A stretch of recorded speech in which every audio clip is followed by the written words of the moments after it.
Dicen que Leopoldo Fernández lo perdió todo por un chiste contra Fidel Castro, que fue un acto valiente, que murió como un héroe. Pero nada de eso es verdad. Leopoldo no cayó por una broma, cayó porque hizo reír demasiado, porque su voz era más poderosa que la de cualquier político. Y esta es la historia de cómo una dictadura puede destruir a un hombre sin disparar una sola bala, solo quitándole el derecho a vivir de su propio trabajo.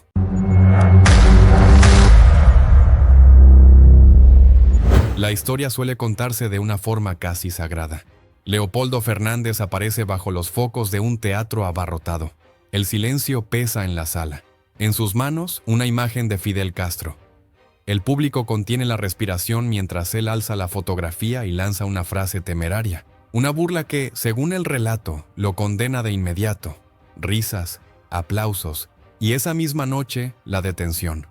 La versión dice que ese instante le costó la libertad, la patria y la vida.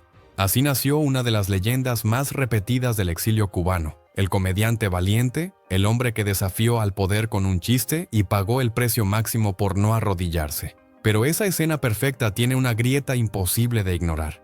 Nunca sucedió. El propio Leopoldo Fernández lo aclaró antes de morir, con una mezcla de hartazgo y furia contenida. Afirmó que, de haber pronunciado esas palabras, no habría vivido para contarlo. Habría terminado frente a un paredón, y paradójicamente admitía que ojalá hubiera sido así, porque entonces existiría un mártir claro, un héroe con una muerte épica que recordar. Sin embargo, su destino fue otro. No tuvo una caída gloriosa ni un final inmediato. Lo suyo fue algo más cruel, la demostración exacta de cómo un sistema puede destruir a un hombre sin necesidad de disparar. Durante 45 años hizo reír a medio continente. 360 episodios de La Tremenda Corte se emitieron en 18 países. Su voz cruzó fronteras, desde México hasta Perú, desde Puerto Rico hasta Argentina. Millones de oyentes repetían cada noche las ocurrencias de Tres Patines.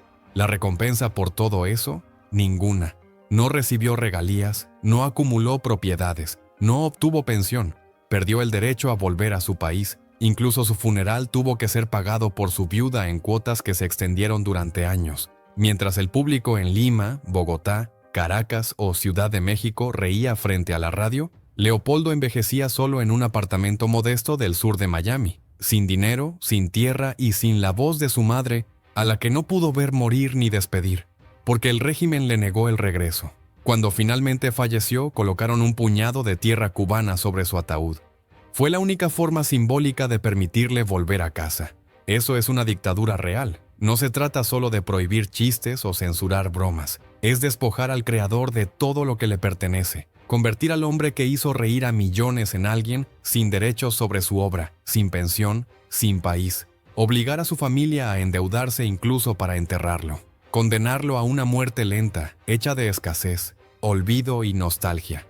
Quédate porque lo que ocurrió realmente con Leopoldo Fernández el 12 de abril de 1962 no tiene nada de romántico.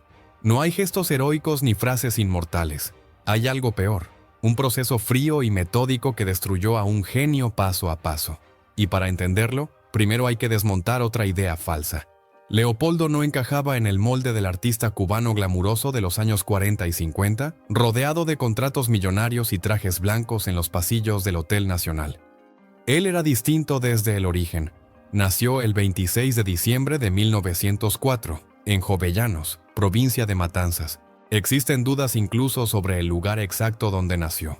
Algunos registros apuntan a Jovellanos, otros a Calimete, y hay quien asegura que fue inscrito en Guayay. La imprecisión no cambia lo esencial. Sus orígenes fueron modestos y él jamás intentó maquillarlos. Era hijo de un tabaquero y, siendo muy joven, dejó la escuela para contribuir a la economía familiar. Repartió pan, trabajó como telegrafista, leyó en tabaquerías y hasta se ganó unas monedas como adivino ambulante. Antes de pisar un escenario, Leopoldo Fernández ya conocía de primera mano la dureza de la supervivencia. Este punto es clave para entender todo lo que vino después.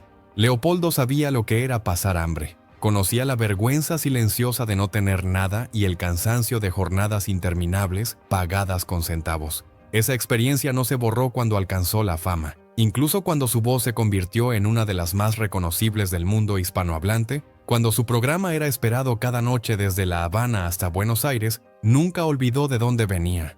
Por eso, lo que ocurrió más tarde resulta aún más doloroso. Su camino artístico comenzó en 1926, cuando formó una pequeña compañía teatral junto a varios amigos. El primer gran salto llegó en 1931, en el Teatro Martí de La Habana, con la comedia lírica Frivolina. Sin embargo, su lugar definitivo en la historia no se consolidaría hasta una década después. En 1941 debutó La Tremenda Corte en RHC Cadena Azul. Más tarde pasó a CMQ Radio, donde se transformó en el programa humorístico más exitoso que haya tenido Cuba. Detrás de los libretos estaba Castor Bispo, un español nacionalizado cubano, autor de los más de 360 episodios que hoy se conservan. El formato era simple y perfecto. Se emitía 3 veces por semana a las 8:30 de la noche, en espacios de 15 a 20 minutos. Cada episodio seguía un ritual inconfundible. José Candelario Tres Patines era acusado de algún delito absurdo, comparecía ante un juez enfermizo y terminaba condenado al castillo del príncipe. La genialidad iba mucho más allá de la risa. En un país donde la justicia real estaba marcada por la corrupción y la ley protegía a unos pocos, Leopoldo encarnó una parodia judicial que ridiculizaba todo el sistema. A través de juegos de palabras, dobles sentidos y retruécanos, el pueblo se reía a carcajadas mientras los poderosos no advertían que la burla iba dirigida a ellos. El nombre de Tres Patines nació durante los ensayos. Según relató el compositor Tony Fergo, Castor Bispo observó la forma de improvisar y moverse de Leopoldo y sentenció que no caminaba con 2 patines, sino con 3. Era una expresión popular para describir a alguien con un talento cómico fuera de lo común. A finales de los años 50, el personaje era omnipresente en Cuba. Además de La Tremenda Corte, Leopoldo participaba en Pototo y Filomeno, Los Ricachos y El Precinto Competidora, donde interpretaba al vigilante Cheito. Entre 1943 y 1959 actuó en 8 películas cubanas y, en 1957, recibió un disco de oro por sus grabaciones musicales. El fenómeno cruzó fronteras. El programa se escuchaba en México, Puerto Rico, Venezuela, Colombia, Perú, Panamá, República Dominicana y toda Centroamérica. En uno de esos países, un ministro intentó sacarlo del aire alegando que los niños imitaban el habla de Tres Patines. La reacción popular fue tan fuerte que el funcionario perdió su cargo. Imagínalo por un segundo. Tratar de censurar algo tan querido que el pueblo prefirió sacrificar a un ministro antes que perderlo. Ese era el alcance real de Leopoldo Fernández. Y justamente ahí comienza el tramo más inquietante de esta historia. Cuando Fidel Castro asumió el poder en 1959, se encontró con un país donde la voz más influyente no pertenecía a ningún líder político. La figura más querida, más escuchada y más poderosa en el imaginario popular era la de un comediante de 55 años que jamás había participado en política. Para el nuevo régimen, esa realidad resultaba intolerable. A partir de ese mismo año comenzó una ofensiva sistemática contra el humor político en Cuba. En 1959, humoristas como Tito Hernández y Roblán fueron obligados a abandonar cualquier imitación de Fidel Castro. En 1960, el Estado tomó el control de CMQ, Radio Reloj y el Canal 6 de televisión. Guillermo Álvarez Guedes optó por el exilio. En 1961, un decreto creó oficialmente la Comisión de Censura.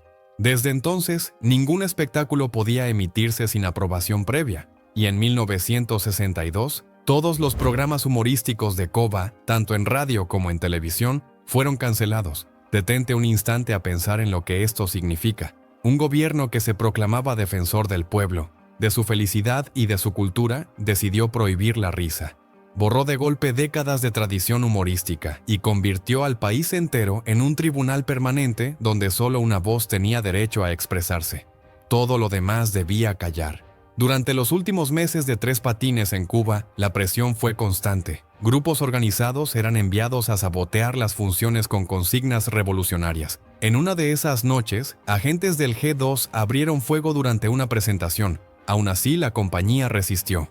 Para marzo de 1962, llevaba 70 semanas consecutivas actuando en el Teatro Nacional. Era la prueba de que Leopoldo seguía trabajando bajo una tensión insoportable, hasta que continuar se volvió imposible. Y entonces llegó el 12 de abril de 1962. Imagina la escena. Teatro Nacional de La Habana. 9:30 de la noche. La función avanza con normalidad. Leopoldo está en el escenario provocando carcajadas en una sala llena. Durante hora y media, el público logra olvidar el racionamiento, las colas infinitas y la vigilancia política.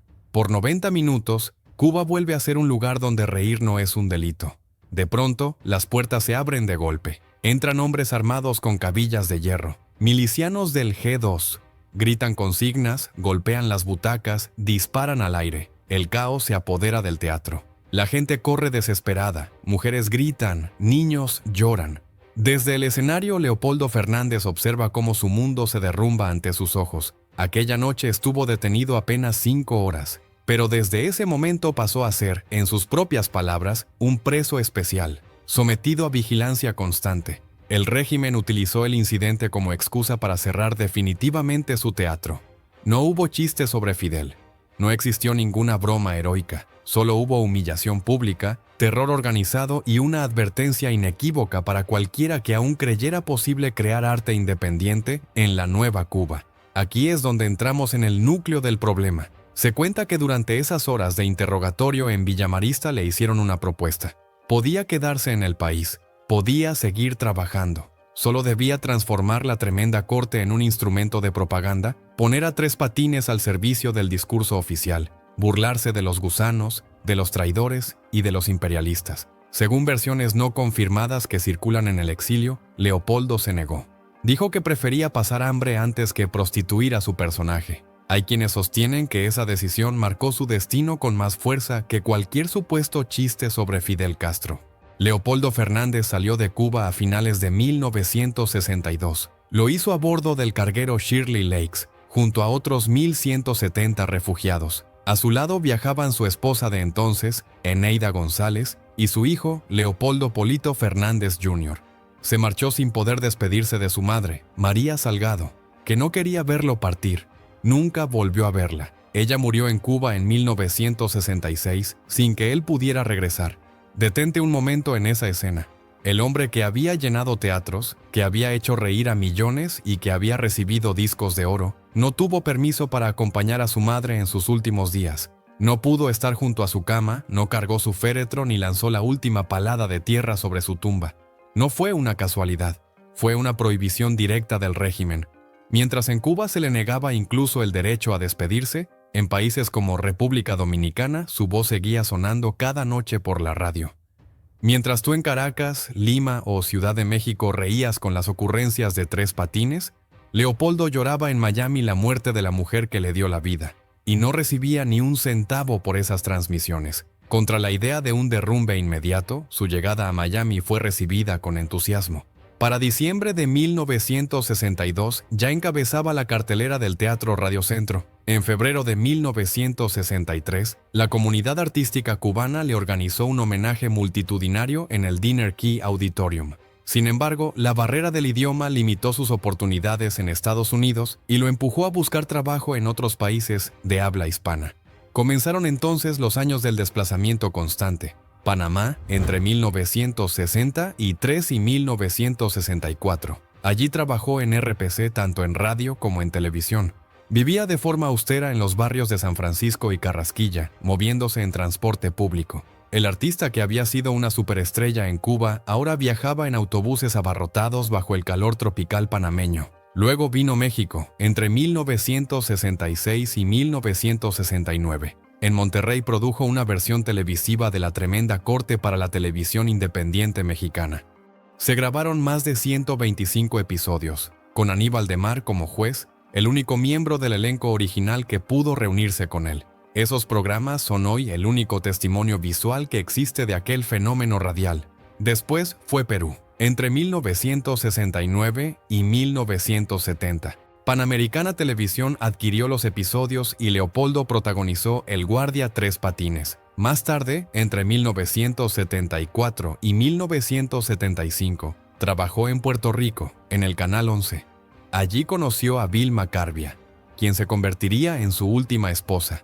Observa el patrón, un hombre que supera los 60, luego los 65, luego los 70 años, viajando sin descanso, reconstruyendo su carrera una y otra vez en países ajenos. siempre recibido con cariño por el público, nunca alcanzando estabilidad económica.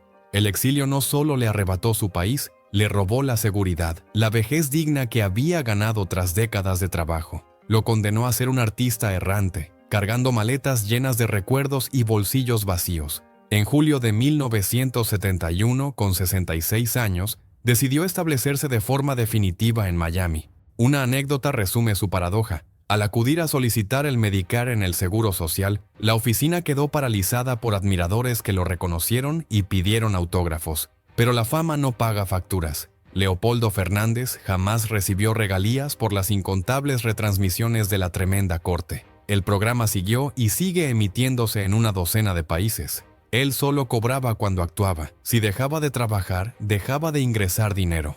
Esa realidad lo obligó a subir a los escenarios hasta casi los 80 años, no por vocación, sino por necesidad.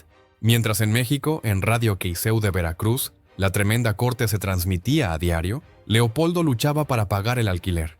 En 1976 volvió a dar vida a Tres Patines con una nueva serie de grabaciones para WQBA Radio en Miami. Un año después, en 1977, se involucró activamente en la recuperación del Teatro Lecuona, de Hialeah.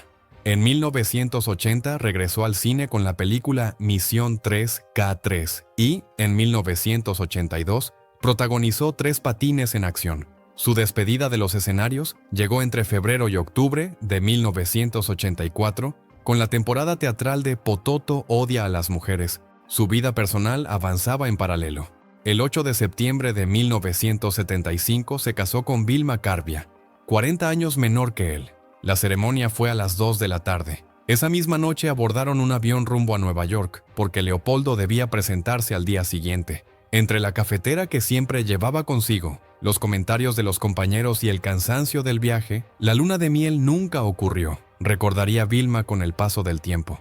Ella describió al hombre que existía detrás del personaje. Con los desconocidos era reservado, incluso serio. Tenía una elegancia casi obsesiva. Cada traje combinaba con su propio par de zapatos. En casa era él quien cocinaba. Dominaba platos como el hígado a la italiana y el sopón de vegetales. Durante 3 años cuidaron juntos a la nieta de Vilma, que lo llamaba abuelo Leo.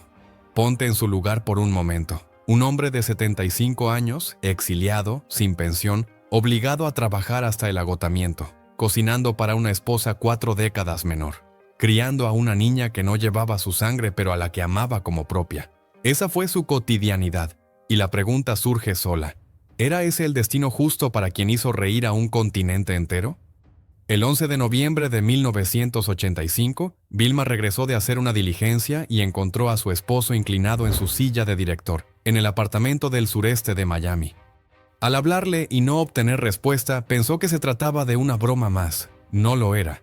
Leopoldo Fernández había fallecido a los 80 años. Su salud se había deteriorado desde una operación sufrida en 1984. Su última aparición pública, ya enfermo, fue un breve número cómico durante un homenaje a un amigo, poco antes de morir. El velorio se realizó en la funeraria Rivero, en Miami. A lo largo del día desfilaron figuras del espectáculo, amigos y admiradores. Entre lágrimas también hubo risas al recordar anécdotas, según recogió la prensa. Sobre el féretro colocaron terrones de tierra cubana, un gesto simbólico que intentaba cumplir el sueño de regresar a la isla, algo que nunca logró en vida. En su tumba quedó grabado un epitafio sencillo: cómico genial, esposo sin igual. Pero los testimonios posteriores de Vilma Carbia, publicados en el Nuevo Herald, desmontaron la versión edulcorada del exilio. Leopoldo murió sin propiedades. Su mayor angustia era dejar desprotegida a su esposa. Las deudas del funeral y del entierro fueron saldadas en cuotas mensuales durante años. En sus últimos tiempos se sintió traicionado y olvidado por una comunidad artística que dejó de llamarlo para trabajar. No vivió en abundancia, al menos no en la etapa final de su vida, afirmó Vilma. Años después, un periódico panameño tituló con crudeza: una tumba solitaria en el cementerio de Miami. Tres Patines murió sin dinero y casi en el olvido. Vilma lo lamentó públicamente. No hay una estrella en la calle 8, ni una calle que lleve su nombre. Y aquí aparece la pregunta incómoda que casi nadie quiere hacer. Si el exilio cubano dice amar tanto a Leopoldo Fernández, si proclama admirar su legado y repite una y otra vez la leyenda del chiste valiente, ¿Por qué lo dejó morir en la pobreza? ¿Por qué nadie organizó ayudas cuando más las necesitaba? ¿Por qué su viuda tuvo que pagar el funeral a plazos? ¿O será que los mitos resultan más cómodos que asumir responsabilidades reales? Tras el triunfo de la revolución, la tremenda corte desapareció de la radio cubana. La razón no fue artística, sino política. El nuevo poder aplicó una política de marginación sistemática contra los creadores que abandonaban la isla, y el programa quedó vetado durante décadas. Varias generaciones de cubanos crecieron sin haberlo escuchado jamás. No fue hasta 1998 cuando se permitió una rehabilitación parcial a través del espacio. ¿Y tú de qué te ríes? Transmitido por Cuba Visión, y aún así bajo condiciones estrictas. Las restricciones continuaron en los años siguientes. Entre 2001 y 2010, cuando se creó el programa Jura decir la verdad, el personaje central no podía llamarse Tres Patines. Fue rebautizado como Chivichana. El propio actor Ulises Toirac reconoció que existían recelos oficiales. La obra seguía siendo incómoda porque estaba asociada a un grupo de artistas que habían abandonado el país. Incluso décadas después de su muerte, el régimen seguía actuando como si aquel humor representara una amenaza. Hasta 2025, el miedo persistía frente a un comediante fallecido hacía más de 40 años. En el exilio ocurrió lo contrario. Tres Patines se convirtió en símbolo de la Cuba anterior a la revolución, de una época marcada por el relajo, la ironía y una risa popular que el nuevo poder transformó en silencio y disciplina. Escuchar el programa fuera de la isla se volvió un acto de nostalgia compartida, una forma de aliviar el dolor del destierro. Con el tiempo llegaron reconocimientos póstumos. Hoy existe una estrella con su nombre en el Walk of Fame de la calle 8 en Miami.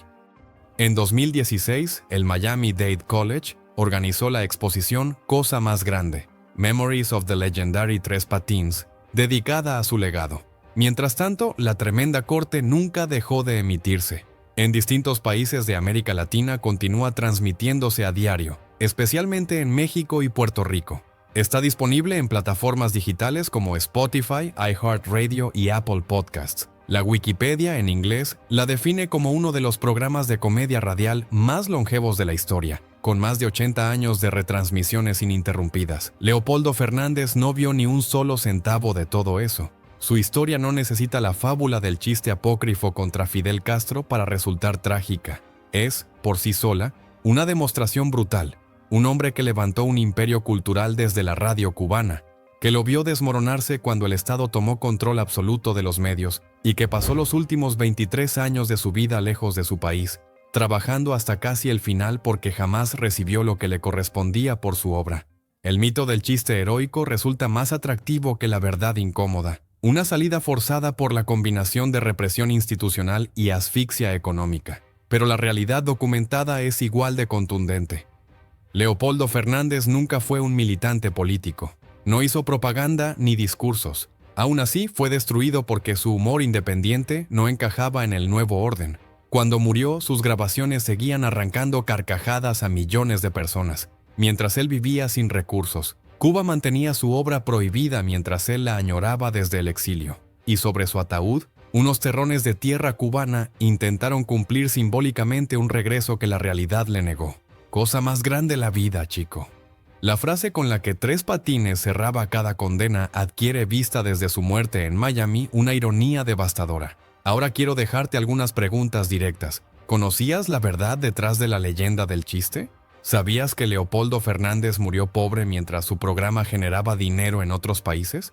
¿Crees que el exilio tiene alguna responsabilidad moral por haber permitido que terminara así? Y una más incómoda todavía. Si hubiera aceptado quedarse en Cuba y convertir su obra en propaganda, ¿habría sido un traidor? ¿O simplemente un sobreviviente? Déjame tu respuesta en los comentarios, porque esta es la conversación que el régimen nunca quiso que existiera. Una conversación sobre cómo una dictadura puede destruir a un hombre sin disparar una bala, negándole el derecho a cobrar por su trabajo, a despedirse de su madre, a envejecer en paz. Si crees que esta historia merece ser contada, si piensas que Leopoldo Fernández debe ser recordado no como un mito cómodo, sino como el hombre real que fue, con sus miedos, su pobreza y su dignidad, te pido 3 cosas. Suscríbete a este canal para seguir desenterrando las historias que la versión oficial enterró. Activa la campana para no perderte los próximos videos. porque todavía quedan muchos silencios por romper. Y sobre todo, comparte este contenido.